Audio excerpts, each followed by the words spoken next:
Assalamualaikum warahmatullahi wabarakatuh. Perkenalkan, nama saya Gilang Oliver Panca.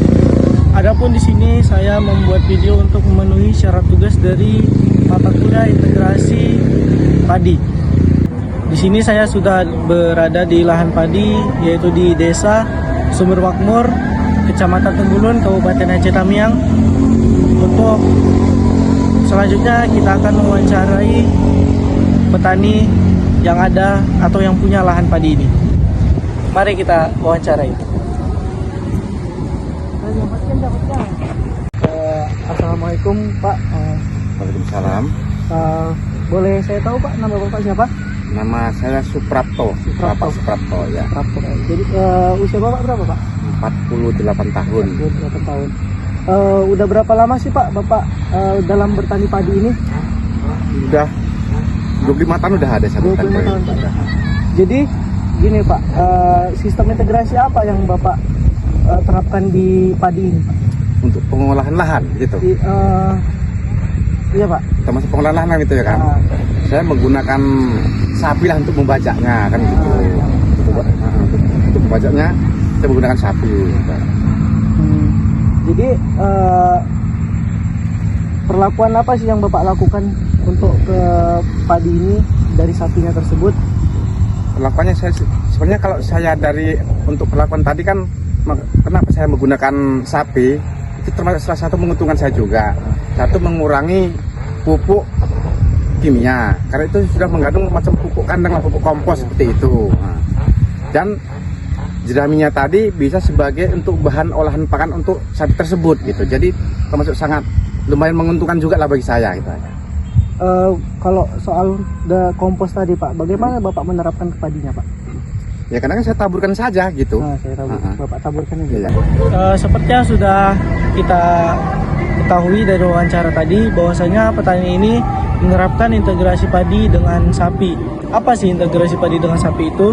Jadi integrasi padi dengan sapi itu adalah sebuah pendekatan sistem pertanian terpadu yang menggabungkan budidaya tanaman padi dengan pemeliharaan ternak sapi.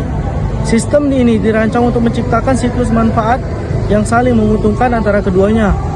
Jadi meningkatkan efisiensi sumber daya, produktivitas, dan keberlanjutan. Adapun beberapa prinsip-prinsip dari sistem integrasi padi, yaitu yang pertama yaitu pemanfaatan limbah pertanian. Jadi apa sih yang dimanfaatkan? Yang pertama yaitu jerami padi. Jerami padi digunakan sebagai pakan ternak sapi, terutama setelah pada proses fermentasi untuk meningkatkan kualitas nutrisinya.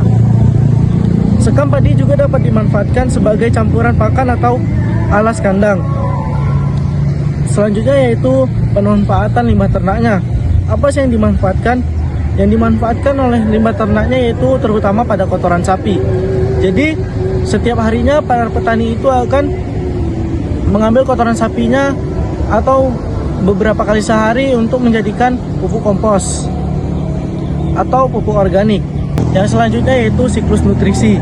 Apa sih siklus nutrisinya? Jadi limbah padi menjadi sumber pakan sapi, limbah sapi dikendalikan ke sawah sebagai pupuk organik, sehingga meningkatkan kesuburan tanah dan mengurangi ketergantungan pada pupuk kimia. Memanfaatkan integrasi padi dengan ternak sapi. Selanjutnya yaitu ekonomi.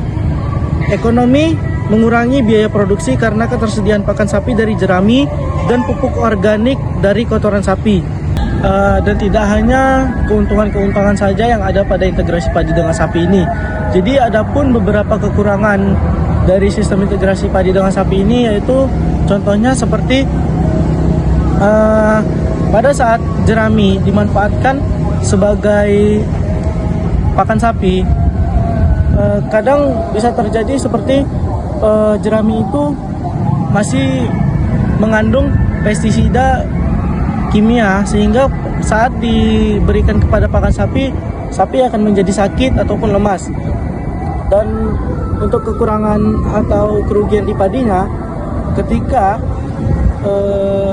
kotoran sapi diberikan kepada atau untuk pupuk organik, kadang sapi yang sakit ataupun yang terkontaminasi penyakit untuk kotoran sapinya itu, dan kerugian untuk di padinya itu pada saat semisalnya kotoran sapi diberikan sebagai pupuk organik dari sapi yang sakit, itu biasanya manfaat atau kandungan yang ada di kotoran sapi itu akan menjadi berkurang sehingga dapat mengurangi kesuburan dari padi tersebut.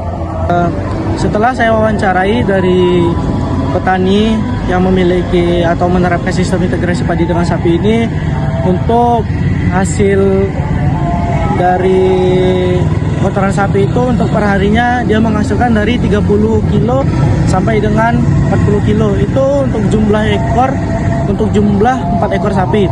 Dan pada saat pemanenan padi, jerami yang digunakan untuk pakan sapi itu biasanya perharinya itu 2 goni sampai 3 goni 50 kilo. Untuk pupuk yang diberikan kepada padi itu tidak hanya menggunakan pupuk organik dari limbah sapi, tetapi juga ada pemanfaatan dari pupuk-pupuk kimia lainnya, yang contohnya seperti urea, NPK, atau yang lainnya. Dan untuk pakan sapi tidak hanya menggunakan dari jerami, tetapi juga dari rumput-rumput atau gulma yang ada di sekitaran bedeng-bedengan sawah, dan juga rumput-rumput lainnya untuk selingan pakan sapinya, dan tidak hanya mengutamakan pada jerami yang ada di lahan padi ini. Dan kesimpulan dari sistem integrasi padi dengan sapi ini yaitu integrasi padi dan sapi adalah sistem pertanian yang berkelanjutan, efisien, dan ramah lingkungan. Dengan pengelolaan yang baik, sistem ini dapat meningkatkan kesejahteraan petani sekaligus menjaga keseimbangan ekosistem. Dukungan dari pemerintah, penyuluh, dan institut pertanian sangat penting untuk memastikan keberhasilannya. Sekian video tentang integrasi padi dengan sapi yang ada di Desa Sumber Makmur, Kecamatan Tunggulun, Kabupaten Aceh Tamiang ini. Lebih dan kurangnya saya mohon maaf. Assalamualaikum warahmatullahi wabarakatuh.